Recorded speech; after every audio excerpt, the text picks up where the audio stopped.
Hello students, इस video में हम डिस्कस करने वाले हैं how to score 75 plus in maths. और ये बात कर रहा हूं मैं जेई मेन एग्जाम के लिए। तो यार देखो, जेई मेन एग्जाम एक बहुत अच्छा एग्जाम है। 12th लेवल के जो बच्चे होते हैं उनके लिए काफ़ी प्रेस्टिजियस माना जाता है, क्योंकि आप यहाँ से अच्छे एनआईटीज में एडमिशन लेते हैं और यहीं से आपको एक्सेस मिलती है जेई एडवांस देने के लिए। तो इसमें अच्छा स्कोर करना हो जाता है इंपॉर्टेंट। अब कुछ चेंजेस किए गए। एनटीए ने अभी जो नोटिफिकेशन रिलीज किया उसमें बताया कि पैटर्न थोड़ा चेंज हुआ है, वो हम डिस्कस करेंगे। सबसे पहली बात जो मैं आपको बताना चाहूंगा वो ये है कि 75 प्लस मार्क्स लेके आना है, और बाकी सब्जेक्ट के कंपैरिजन में मैथ्स में थोड़ा डिफिकल्ट है।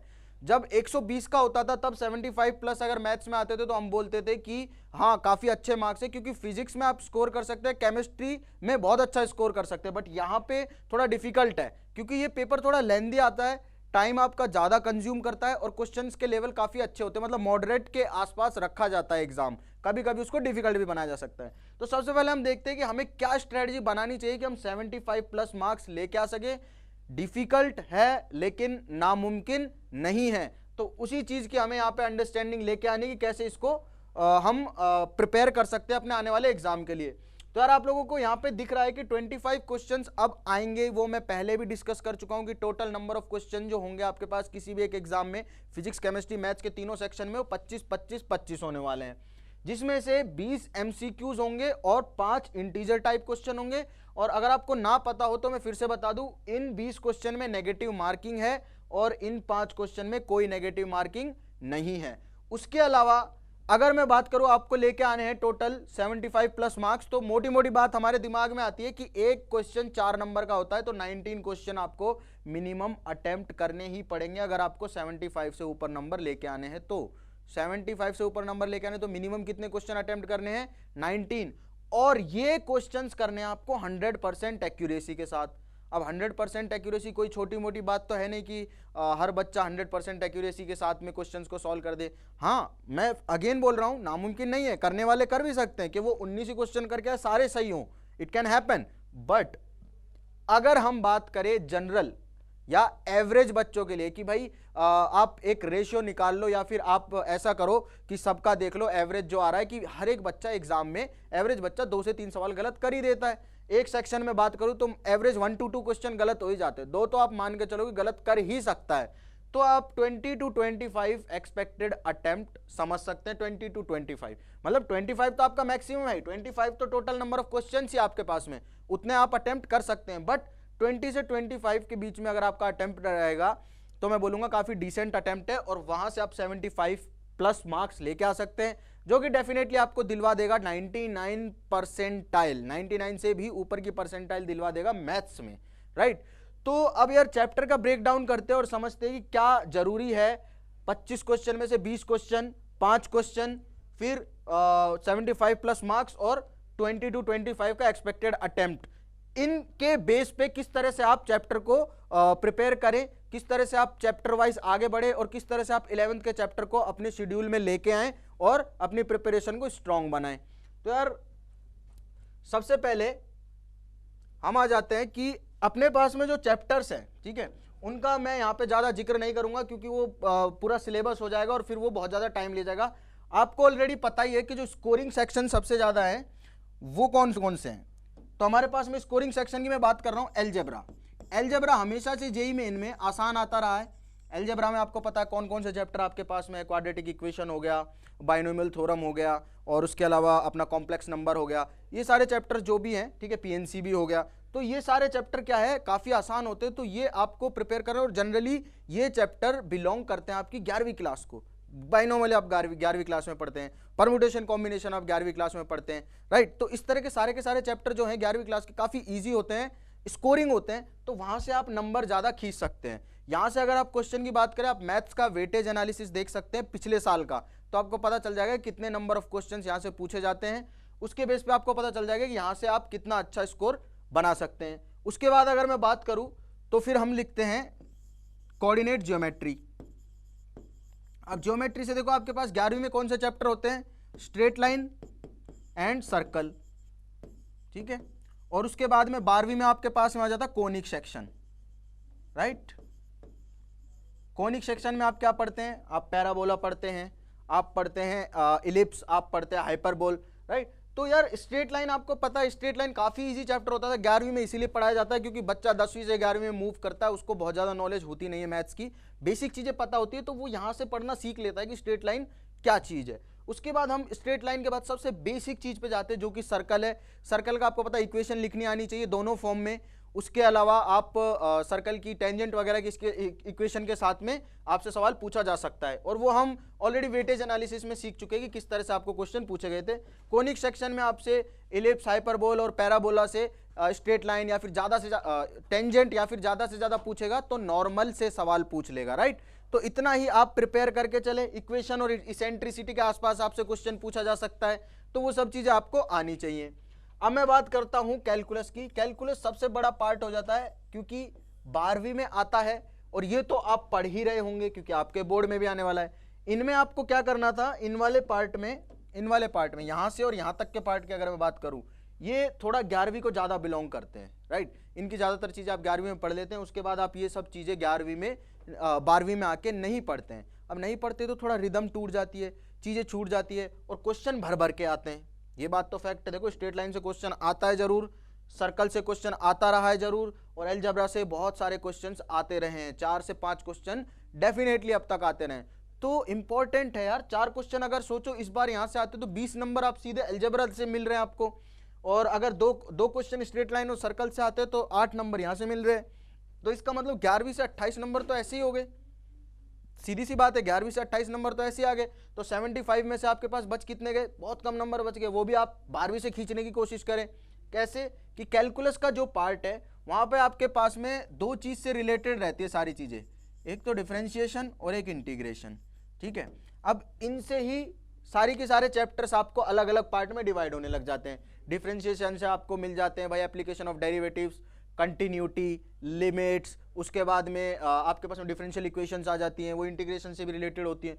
तो मतलब इन ही 2 चैप्टर्स या कॉन्सेप्ट में बोलूं कि अराउंड सारी चीज चलती है। इंटीग्रेशन में आपको क्या मिल जाता है, डेफिनेट और इनडेफिनेट, और इनसे क्वेश्चन पूछा गया है और पूछा जाएगा।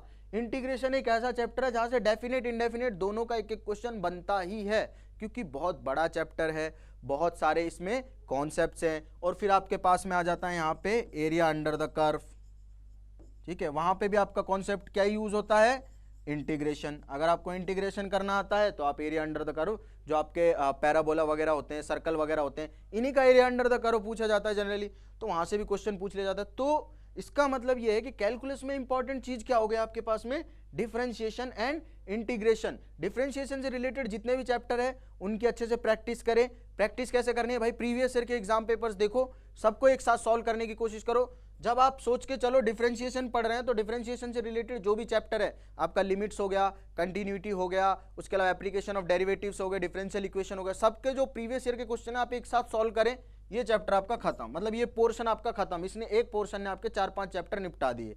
जब आप इंटीग्रेशन पढ़ रहे हैं तो इंटीग्रेशन में देखो आपको क्या पढ़ना है, जो आपके डेफिनेट और इंडेफिनेट है उसमें डिफरेंस इतना सा है कि डेफिनेट में आपके पास में एक लिमिट लग जाती है, और वो लिमिट लगने से ही वो इंडेफिनेट इंटीग्रेशन डेफिनेट में चेंज हो जाता है।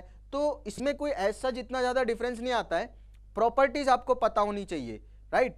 प्रॉपर्टीज अगर आपको पता होगी कि इंटीग्रेशन की लिमिट्स कैसे चेंज करते हैं तो इंडेफिनेट को डेफिनेट इंटीग्रेशन को आप अच्छे से सॉल्व कर पाएंगे, और इसमें ऑब्टेन कर सकते हैं फुल मार्क, पूरे चांस होते हैं। क्वेश्चन भी अच्छा बनता है, यहां से मैं पहले बता दूं। और क्योंकि नंबर ऑफ क्वेश्चंस कम हो गए हैं तो इस बार प्रोबेबिलिटी है कि मैथ्स का पेपर थोड़ा अच्छा देखने को मिल सकता है। थोड़ा सा लेवल आप मॉडरेट से ऊपर समझ सकते हैं। अब उसके बाद एरिया अंडर द कर्व है, वो आपकी बेसिक, मतलब कि अगर आपको ये चीज आती है और आपने प्रैक्टिस की हुई है, इंटीग्रेशन ही वहां पे करना, वहां पे भी इंटीग्रेशन लगाना है, तो यहां से आप और क्वेश्चंस एक्सपेक्ट कर सकते हैं। लाइक 5 to 6 क्वेश्चंस आते ही रहे हैं पहले भी। अभी मैं 5 to 6 बता रहा हूं, पहले 7 to 8 बोले थे मैंने जब वेटेज एनालिसिस किया था। यहाँ पे क्यों 5 to 6 बोल रहा हूं, क्योंकि भाई इस बार 5 क्वेश्चन ऑलरेडी इस सेक्शन से कम हो चुके हैं, तो कहीं ना कहीं तो क्वेश्चन कटेंगे।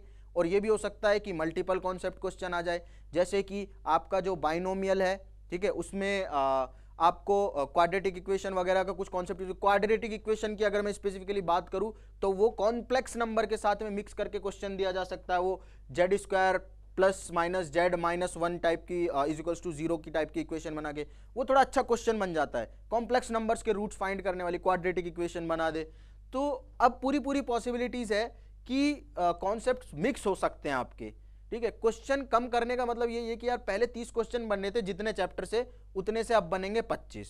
चैप्टर कितने थे पहले, उतने ही थे जितने अब हैं, बस नंबर ऑफ क्वेश्चन कम हो गए। तो अब बच्चों के दिमाग में ये चीज़ है कि क्या हम कुछ चीज़ छोड़ दें, किससे हमें क्वेश्चन ज़्यादा देखने को मिलेंगे, किससे कम देखने को मिलेंगे। तो ऐसा अभी कुछ आप एक्सपेक्ट नहीं कर सकते, क्योंकि एनटीए ने खुद ने ये नोटिफिकेशन रिलीज किया है कि अभी हमने कुछ वेटेज वगैरह का कुछ डिसाइड नहीं किया है। वो जब पेपर आ जाएगा तब आपको पता चल जाएगा कि भाई हाँ ये था। मतलब कि अगले साल वाले बच्चों के लिए तो ये ठीक है कि 25 क्वेश्चन आ रहे हैं, तो उनको आइडिया लग जाएगा पिछले साल कैसे 25 क्वेश्चन आए थे, तो अब ऐसे आ सकते हैं ना। 8 शिफ्ट में 8 दिन होगा पेपर और 16 शिफ्ट में होने वाला है, तो 16 पेपर का आपको आइडिया हो चुका होगा। लेकिन आपके पास में कोई क्लू नहीं है, क्योंकि इससे पहले 25 क्वेश्चन का कोई कॉन्सेप्ट नहीं था। 30 क्वेश्चन आते थे, बच्चों को पता था, प्रीवियस ईयर देख के पता चल जाता था हाँ कहाँ से कितने क्वेश्चन आ रहे हैं, और हर साल वही फॉर्मेट चलता रहता था, ठीक है। अलजेब्रा में आपकी अगर मैं बात करूं और इंपॉर्टेंट चैप्टर की, तो वो मैट्रिक्स एंड डिटर्मिनेंट्स हो जाते हैं, ठीक है। और मैट्रिक्स और डिटर्मिनेंट्स ऐसे चैप्टर है जहां से क्वेश्चन पूछा ही जाता है। अब देखो यार, ये कोई बहुत ज़्यादा अलग चैप्टर नहीं है। मैट्रिक्स पढ़ाया जाता है, उसके बाद आपको डिटर्मिनेंट्स निकालना सिखाया जाता है, तो इनकी प्रॉपर्टीज़ वगैरह और इन पे बेस्ड जो प्रीवियस ईयर के क्वेश्चन है वो आप जरूर देखें, सॉल्व करें उनको, और फिर आप यहाँ से क्या कर सकते हैं, अपनी तैयारी को थोड़ा इंप्रूव कर सकते हैं कि हाँ मेरा अलजेब्रा अच्छा हो गया है, राइट। तो जो इंपॉर्टेंट सेक्शन थे जैसे कि कोऑर्डिनेट ज्योमेट्री हो गया, कैलकुलस हो गया और अलजेब्रा हो गया, जहां से सबसे ज्यादा क्वेश्चन ऑलमोस्ट 5 क्वेश्चन आप यहां से एक्सपेक्ट कर सकते हैं। 5 क्वेश्चन, बिल्कुल 5 क्वेश्चन एक्सपेक्ट कर सकते हैं। तो 15 क्वेश्चन तो आपके यहीं पे बन जाते हैं। 60 नंबर आपको ये 3 सेक्शन दिला सकते हैं। इसके अलावा वेक्टर 3D से 2 क्वेश्चन मिनिमम आप मान के चलें, और वेक्टर 3D से आसान क्वेश्चन आते हैं। प्रोबेबिलिटी एक चैप्टर रह गया आपका जो 12वीं में आप पढ़ते हो, ठीक है, तो वो बहुत बेसिक क्वेश्चन वहां से पूछा जाता है। कई बार तो एनसीईआरटी से डायरेक्ट क्वेश्चन भी पूछ लिए जाते हैं, ठीक है। प्रोबेबिलिटी से जो क्वेश्चन आता है वो काफ़ी इजी आता है, काफ़ी बेसिक आता है, तो इसके लिए आपको अपने मन में डर बिठाने की कोई ज़रूरत नहीं है कि प्रोबेबिलिटी जिन बच्चों को समझ में नहीं आता है तो वो क्या करे, वो इसको छोड़ देते हैं, ऐसा कुछ नहीं है। आप एनसीईआरटी ठीक से करें, उसके बाद आपके पास जो भी मटेरियल उसको सॉल्व करें, नहीं होता है तो डाउटनेट की ऐप पे जाके उसका सॉल्यूशन फाइंड करें। हमारे आईआईटी एक्सपर्ट्स जो हैं वो उसका सॉल्यूशन आपको प्रोवाइड करेंगे और आप सीख पाएंगे कि कैसे क्वेश्चन को सॉल्व करना है। अब इसके बारे में एक और बात बता दूं, हो सकता है कि पीएनसी से क्वेश्चन ना आए, क्योंकि क्वेश्चन तो कहीं ना कहीं कम करना है। पीएनसी से क्वेश्चन नहीं आएगा तो क्यों नहीं आएगा, वो हो सकता है यहाँ पे आ जाए। प्रोबेबिलिटी में एक्चुअल में कर क्या रहे हो आप, परमुटेशन कॉम्बिनेशन को ही तो यूज कर रहे हो। तो ये बात मैं बोल सकता हूँ कि हो सकता है इस बार परमुटेशन एंड कॉम्बिनेशन से जो पहले तक क्वेश्चन श्योर था वो इस बार ना आए, और उसका रीजन सिर्फ यही है क्योंकि प्रोबेबिलिटी एक ऐसा चैप्टर है, यहाँ से ऐसा क्वेश्चन बन सकता है जो आपकी परमुटेशन एंड कॉम्बिनेशन की नॉलेज को चेक कर लेगा। यानी कि अगर एनटी को सिर्फ ये करना है कि इस बच्चे को कितनी नॉलेज है, तो वो इस हिसाब का पेपर बनाएगा कि कॉन्सेप्ट्स मिक्स हो जाए, वो कोइंसाइडिंग कॉन्सेप्ट्स का क्वेश्चंस वहां पे आपको देने की कोशिश करेगा, क्योंकि उसको सारे चैप्टर्स कवर करने 25 क्वेश्चन में, जो कि पहले वो 30 क्वेश्चन में कर रहे थे। प्रीवियस ईयर में 30 क्वेश्चन में जो चीजें कवर की थी वो इस बार करनी है 25 क्वेश्चन में। तो डेफिनेटली आपके पास में आप उम्मीद कर सकते हैं कि मिक्स कॉन्सेप्ट वाले क्वेश्चन आपको देखने को मिलेंगे, जिसका एग्जांपल मैंने आपको दे दिया है कि क्वाड्रेटिक इक्वेशन है वो कॉम्प्लेक्स नंबर के साथ में मिक्स होकर आ सकता है, परमुटेशन कॉम्बिनेशन प्रोबेबिलिटी के साथ में मिक्स होकर आ सकता है, और कई सारे लिमिट और कंटिन्यूटी एक साथ में क्वेश्चन ऑब्वियसली बनता ही है। आपको अब ऐसा नहीं है डायरेक्ट लिमिट फाइंड करो यहाँ से यहाँ तक आप पहले हॉस्पिटल लगाओगे और फिर क्वेश्चन सॉल्व हो जाएगा। अब आपको कंटिन्यूटी चेक करवाएगा, लिमिट रखवाएगा, वहां पे एक ही क्वेश्चन में 2-2 3-3 कॉन्सेप्ट पूछ लेगा, क्योंकि उसके पास में अब लिमिटेशन हो गई है।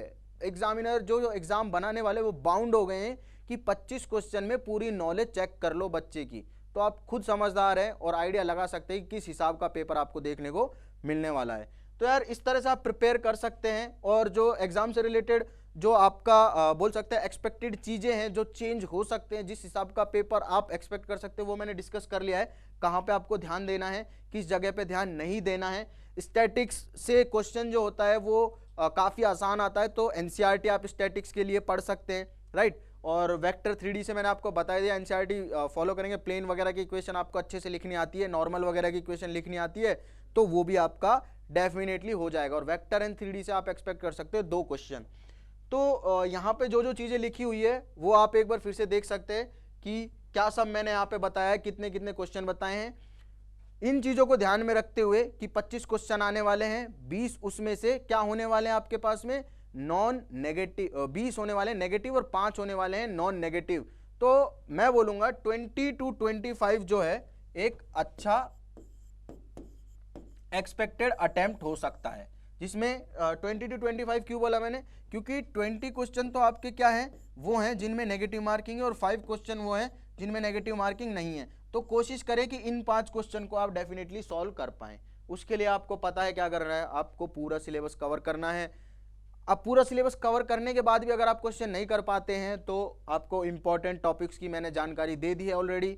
तो यार क्वेश्चन जो आपको अटेम्प्ट करने हैं वो यही हैं, और मेरी तरफ से इतना ही इस वीडियो में। अगर आपको ये वीडियो पसंद आया और आपको अच्छा लगा इस स्ट्रेटजी को जान के, तो प्लीज़ लाइक करें इस वीडियो को और सब्सक्राइब करें डाउटनेट के यूट्यूब चैनल को। Thank you.